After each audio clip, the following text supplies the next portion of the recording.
नमस्कार मित्रांनो, ठरलं तर मग या मालिकेच्या आजच्या भागामध्ये आपण असं पाहत आहोत. सकाळची वेळ असते. अर्जुन छान आळस देतच उठलेला असतो. खरं तर त्याच्या बाजूला आज सायली नाही म्हणून तो पाहतो. ती तशी ती रोजच नसते, सकाळी उठून लवकर खाली गेलेली असते. पण एक चिठ्ठी आणि कॉफीचा मग त्याने इथे ठेवलेला असतो. ती चिठ्ठी तो हातात घेऊन पाहत असतो आणि त्या चिठ्ठीवर लिहिलेलं असतं, उठा आता. नेहमीप्रमाणेच उठला असाल, लवकर कॉफी ठेवली ती पिऊन घ्या. तो एक कॉफीचा सिप पित असतो तेव्हा ती थंड झालेली असते. त्यावर सायली म्हणत असते, हां, कॉफी आता थंड लागत असेल, म्हणजेच वेळेपेक्षा तुम्ही 10-15 मिनटं लेट उठलेला आहात. आता एक काम करा, ती कॉफी विमलताईकडून गरम करून घ्या आणि आता लगेचच तसं म्हणून, खरंच बायको सो स्वीट आहेस तू, असं म्हणूनच तो तसाच बेडवर आडवा होत असतो. तेव्हा पुन्हा सायलीचा त्या चिठ्ठीमध्ये पुढे लिहिलेलं असतं की आता बेडवर पुन्हा आडवे होणार आहात का? तेव्हा बायको, तू काही CCTV आहेस की काय? खाली मात्र सायली इथे घरी येत नसल्यामुळे सगळ्यांची धांदल उडालेली असते. आता धांदल म्हणजेच काय, तर आता जे काही प्रतापराव आहे ते सकाळी लवकर उठल्याबरोबरच गार्डनमध्ये योगासाठी त्यांची मॅट सायली नेहमीच अंथरून ठेवायची. आज तसं काहीच तिथे नव्हतं. अर्जुन छान फ्रेश होऊन खाली आलेला असतो, कारण सायली आज कुसुमताईकडे गेलेली असते. ती तिला सांगितलेलं असतं, अगं माझी मॅटच सापडत नाही, प्लीज शोधून देतेस का? इकडे मात्र सगळ्यांची धांदल उडालेली असते. जो काही अश्विन आहे त्याची स्मूथी तयार नसते. त्याचबरोबर इथे आता विमलताई किचनमध्ये असतात, त्यांचा काढा तयार नसतो, कल्पनासाठी चहा नसतो, त्यासोबत कुठली पूजेची तयारी नसते, सोबतच पुरणाईचा काढा नसतो. आणि इकडे मात्र सायली जी काही आपली अप्रिया आहे ती मात्र तो व्हिडिओ पाहून खूपच जास्त खिदळत असते, हसत असते. तेव्हा अर्जुन खाली येतो आणि तो म्हणत असतो, काय झालं, तुम्ही तुमच्याच तर घरात आलाय ना, आहेत ना, असे तुमचे चेहरे सगळ्यांचे असे का पडले आहेत? काही कळेल का मला नेमकं काय झालेलं आहे? तर खरं खरं सांगा, काय झालंय? आता अर्जुनला तर आयती संधी मिळालेली असते ह्या लोकांना मस्त चिडवण्यासाठी. तो थोडी ना तो सोडणार असतो. आणि म्हणूनच आता इकडे ज्या काही पूर्णाई आहेत त्या बोलत असतात, नाश्त्याचं काय करायचं आहे, नाश्ता कोण बनवणार आहे? आता मात्र इकडे जी काही तन्वी आहे ती तर काहीच करत नसते. अगं असं काय करताय, तुमची एवढी लाडाची सून आहे ना घरामध्ये, ती सगळं काही करेल. आणि तसंही तुम्हाला मोठी सून या घरामध्ये नसेल तर तसा काही जास्त फारसा फरक पडत नाही ना. त्यामुळे नाही त्या गोष्टीचा आपण इथे काहीच इशू किंवा बाऊ केला नाही पाहिजे, असं इथे तो बोलत असतो.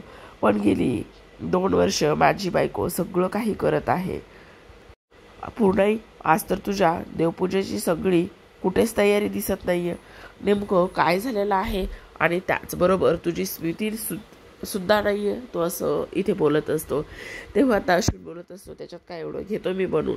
आणि काय पूर्णाई, आता तुझा काढा सुद्धा नाहीये, असं म्हणून तो आता कल्पनाचा हातात धरतो आणि चल मॉम, असं म्हणून असतो तिला बाहेर घेऊन जात असतो. कारण बाहेर त्याला दाखवायचं असतं की आता इथे रांगोळी आहे की नाही.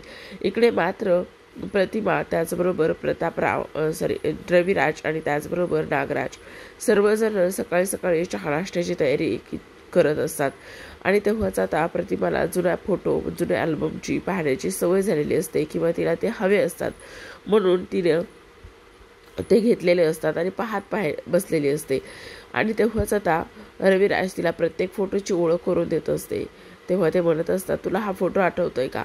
त्यावर आता ती बोलत असते, नाही, माझा चेहरासुद्धा मला धड नीट आठवत नाही किंवा मी सुद्धा धड मला नीट आठवत नाही, त्यामुळे काय करावं ह्याच गोष्टी मला इथे समजत नाही. असं बोलल्याच्या नंतर आता मात्र नागराज बोलत असतो, ठीक आहे, नाही आठवलेलं तीच गोष्ट चांगली आहे, असं म्हणूनच आता मात्र इथे जी काही सुमन आहे ती बोलत असते, वहिनी नका काळजी करू, आठवेल तुम्हाला हळूहळू सगळं काही. तर आता मात्र अर्जुन जो आहे तो इथे बाहेर घेऊन गेलेला असतो. हे बघ, रांगोळीसुद्धा नाही आहे, तुझ्या लाडके सुनेने रांगोळीसुद्धा काढली नाही आहे. मग गेली 2 वर्ष माझी बायको आलेली आहे, तेव्हापासून ती सगळं काही स्वतःचं करत असते आणि इतरांचं पण करत असते. पण आत्ता असं काही झालेलं आहे का? त्यावर कल्पना म्हणत असते, अरे तन्वी काढायची ना रांगोळी. त्यावर तो म्हणत असतो, किती दिवस? 9 दिवस काढली, 8 दिवस काढली. तेव्हा अगं सायलीचं तसं नाही आहे, जे काम एकदा हाती घेतलं तर ती कंटिन्यू करत असते, बघितलंस? आणि तरीसुद्धा तुम्ही त्या मुलीला किंवा सायलीला या घरची सून मानतच नाही, स्वीकारतच नाही. इकडे मात्र ते फोटो पाहिल्याच्या नंतर रविराज म्हणत असतो, हे बघ, हे सगळे फोटो कोण आहेत? ह्या सगळ्या तुझ्या मामे बहिणी आत्ते बहिणी आहेत. आणि बघ आपण एका ठिकाणी गेलो होतो तेव्हाचा फोटो आहे. आणि बघ सायली किती छोटी होती तेव्हा, तन्वी किती छोटी होती. हे सगळं काही आता ती पाहत असते. तुला आठवतंय का काही? नसेल आठवत तर तू डोक्यावर अजिबातच ताण देऊ नकोस, असं सुद्धा आता इथे रविराज बोलत असतात. आता रविराजने ह्या सगळ्या काही गोष्टी ते बोलल्याच्या नंतर मात्र कल्पनाला थोडंसं बरं वाटत असतं. पण तिला फोटोतली कोणतीही आणि कसली व्यक्ती आठवत नसते. आता मला काहीच आठवत नाही, म्हणूनच आता इथे कल्पनाला प्रतिमाला थोडासा ताण येत असतो. पण तिला असं सांगितलेलं असतं की नका वहिनी तुम्ही ताण घेऊ, होईल सगळं काही व्यवस्थित.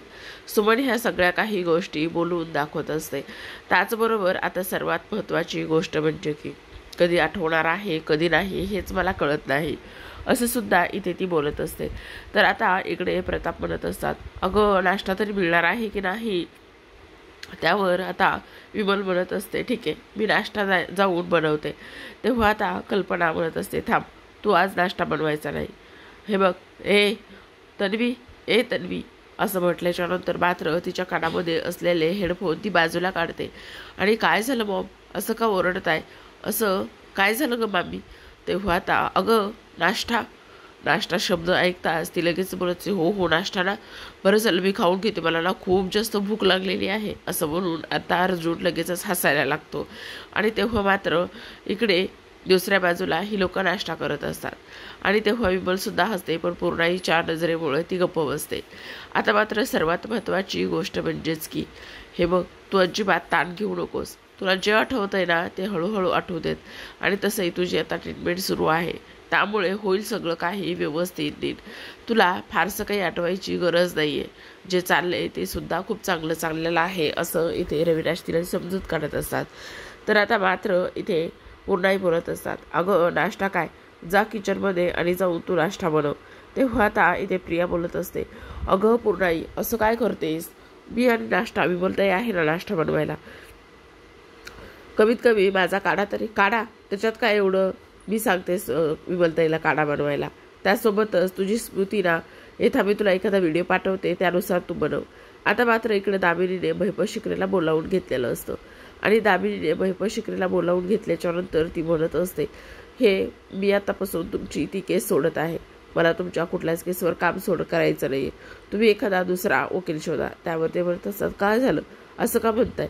त्यावर ती म्हणत असते, अहो तो अर्जुन 1 केस जिंकला आहे हरीश काकांची, पण मधुकर पाटलांनी विलास काकांचा खून केलेला आहे, ही केस कुठे तो आणखी जिंकला आहे, त्यामुळे तुम्हीच माझ्या वकील साहेब राहणार आहे.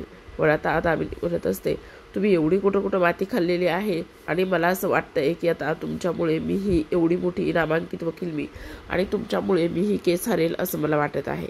आता मात्र इकडे प्रतापराव पुन्हा म्हणत असतात, म्हणजे आज कोणालाच नाश्ता वगैरे काहीच मिळणार नाही आहे, असं म्हणूनच आता तन्वी लगेचच म्हणत असते, मला ना हा व्हिडिओ बघणं खूप जास्त महत्त्वाचं आहे, इम्पॉर्टंट आहे. अश्विन प्लीज मी तुला एक स्मूथी बनवण्याचा व्हिडिओ पाठवते, त्यानुसार तू बनवून घे ना.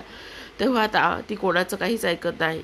विमलताई मला सुद्धा खूप भूक लागलेली आहे, एक काम करा तुम्ही ना माझा नाश्ता जो आहे ना तो इथे माझ्या खोलीमध्येच पाठवून द्या, ही लोक काही केल्या मला ना हा व्हिडिओ शांतपणे पाहून देणार नाहीत. असं म्हणूनच आता मात्र ती तिच्या खोलीमध्ये निघून जात असते. तर आता प्रतिमा जे काही आपल्या पूर्णाचे आहेत त्याबरोबरच देवाकडे प्रार्थना करत असतात. खरं सांगायचं म्हणजे तर आज सायली घरात असल्यामुळे या सगळ्यांची धांदल उडालेली असते. माणूस हा सवयीनुसार खूप काही दुसऱ्यावर अवलंबून विसंबून राहत असतो, तसंच काही सेन्स झालेलं असतं.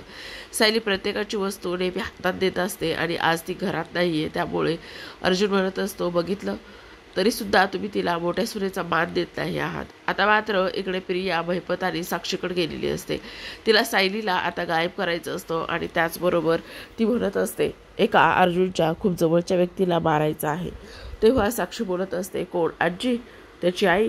तेव्हा ती बोलत असते, नाही यातली कोणीच नाही, तर ती सगळ्यात जवळची व्यक्ती म्हणजेच की सायलीला खतम करायचं आहे, उडवायचं आहे.